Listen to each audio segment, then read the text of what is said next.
Assalamu alaikum, I am Inayatullah Khan. I don't know about you, but I like stories.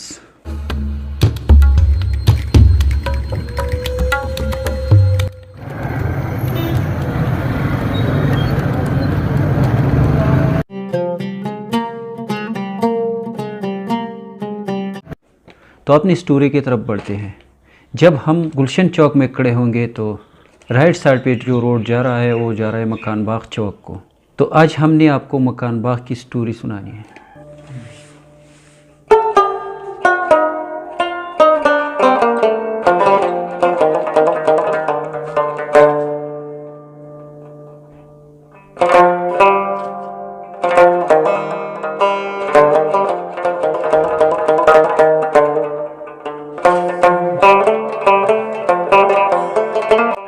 जब हम road पे थोड़ा सा आगे बढ़ते हैं तो रास्ते में एक पुल आएगा जो 1961 में तामीर किया गया है। अगर पुल की बनावट को देखा जाए तो ये पारन डिज़ाइन लगता है। और क्यों ना हो, जब ये अलग रियासत थी सवात, तो हमारे ताल्लुकात बरतानिया से नहायत ही खुशगवार थे और मलका बरतानिया एलिज़ाबेथ भी यहाँ पर आया करती थी। तो उस वजह से हमारे ज़्यादातर तर्ज तामीर जो है वो फ़ारन की लगती है। जब यहाँ पर मियां गुल अब्दुल हक जहांगीर की हुकूमत थी तो हमारे ताल्लुकात नहायत ही खुशगवार थे बरतानिया के साथ। आना जाना था हमारे हुकूमत के वफद का और उनका भी आना जाना था। इस वजह से ज़्यादातर असरात हमारे ऊपर बरतानिया की तर्ज तामीर की है। खैर, ये तो अलग स्टोरी है, ये किसी और वक्त पे डिस्कस करेंगे। चलते हैं हमारे टारगेट की तरफ जो कि मकान बाग है।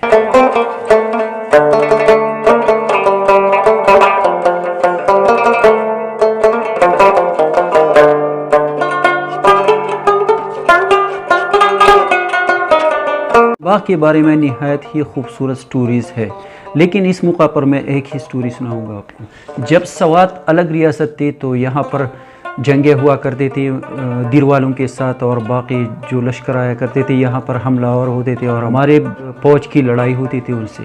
एक शाम को मनीज़ी लश्कर ने सवात को कब्ज़ा किया और मकान बाग में डेरे डाले। यहाँ पर जश्न मनाया और खूब मस्ती की और फिर सो गए। उधर दारमई खान को खबर पहुंची कि सवात पर किसी ने हमला किया है और सवात को कब्ज़ा किया है। तो दारमई खान ने फैसला किया कि हम सवात के हेल्प के लिए जाएंगे। तो फ़ौरन लश्कर रवाना किया और सवात की मदद के लिए रवाना हुए और रातों रात पहुंचे मकान बाग के मुकाम पर और फ़ौज को सोता हुआ पाकर उन पर हमला किया और सारे फ़ौज को ख़त्म किया सिवाय एक आदमी के, और वो था सिपहसालार।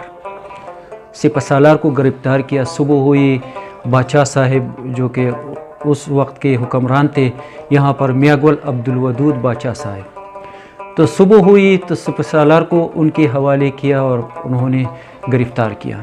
सिपहसालार ने दरख्वास्त की कि मुझे दीर के नवाब के पास न भेजा जाए बल्कि किसी और जगह पे भेजा जाए या यहाँ पर रहने दीजिए। सिपहसालार की दरख्वास्त को कबूल किया बादशाह साहब ने और मकान बाग में उनको ज़मीन अलाट हुई और बाद में उन्होंने घर भी यहाँ बनाया और अब भी उनके नवासे वग़ैरह यहाँ पर अब भी मौजूद है। तो ये थी मकान बाग के बारे में छोटी सी कहानी। मैं इस वक्त मौजूद हूँ मकान बाग चौक में, ज़रा इसकी सैर कराते हैं आपको।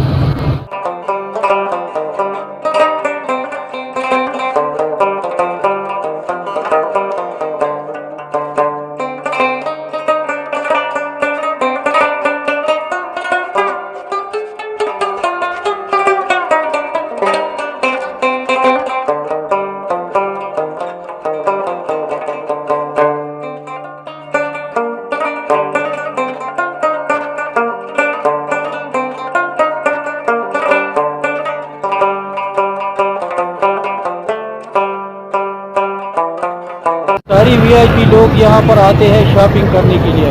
ये मिंगोरा का सबसे महंगा तरीन चौक है। यहाँ पर सारी वीआईपी होटल्स है, हाई फाई होटल्स है यहाँ पर, और सारी जो शॉप्स है, मार्केट्स है, वो भी हाई फाई है।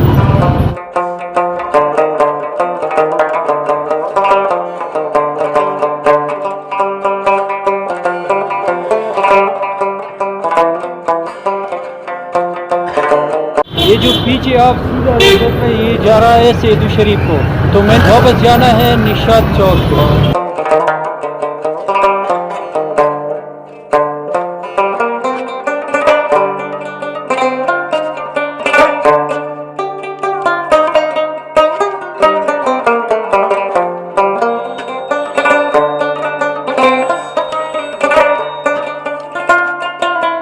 अब हम अगर गुलशन चौक में खड़े होंगे और सीधा जाएंगे तो हम जाएंगे निशात चौक पे।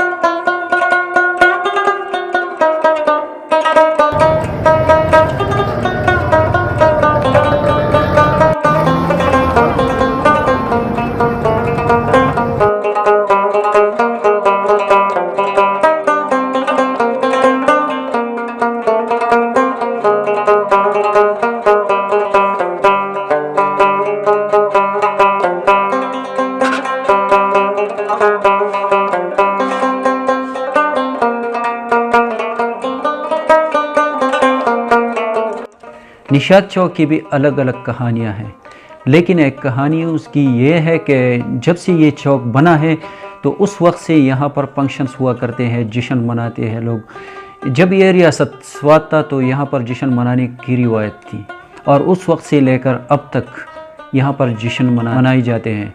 यहाँ पर जलसे जुलूस होते हैं, बहुत ही रौनक रहती है यहाँ पर। इसलिए इस चौक का नाम पड़ गया निशात चौक, यानी खुशियों का चौक। अगर आपने पंजाबी, सिंधी, बलूची, सवाती गानों का मज़ा लेना हो तो ये चौक आपके लिए बेस्ट है। यहाँ पर हर किस्म के गाने दस्तयाब है। इस चौक में अगर आप घूमेंगे फिरेंगे तो आपके मुंह में पानी आ जाएगा। चलो भाई, निशात चौक की भी दीदार कराते हैं आपको, मज़ा आएगा इंशाल्लाह।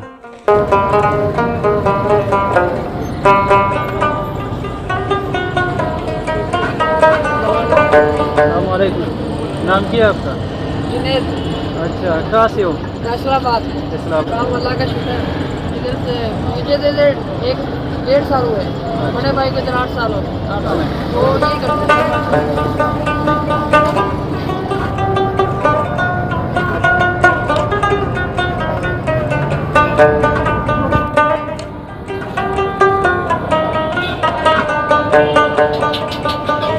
मैं आपको लेके आया हूँ निशात चौक पे।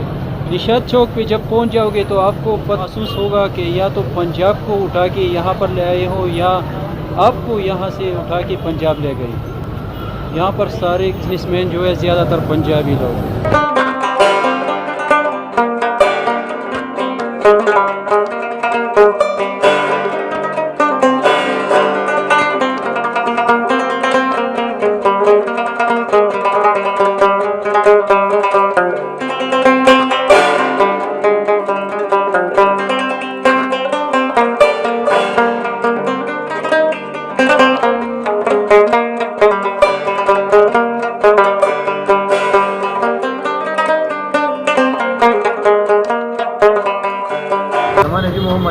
कम से निशात चौक कदीसी है माई का तासुम दा पंजाब है ना निशात चौक गलता बुचाना दा पुसके दा पंजाब पे इस्लामाबाद यार पल खले को दिस्ता नुकार संग दे खरे शुक्र है गाक माक राजी राजी दा बाहर नडी राजी कर दीजी वाना राजी जी min वाना में पल खले को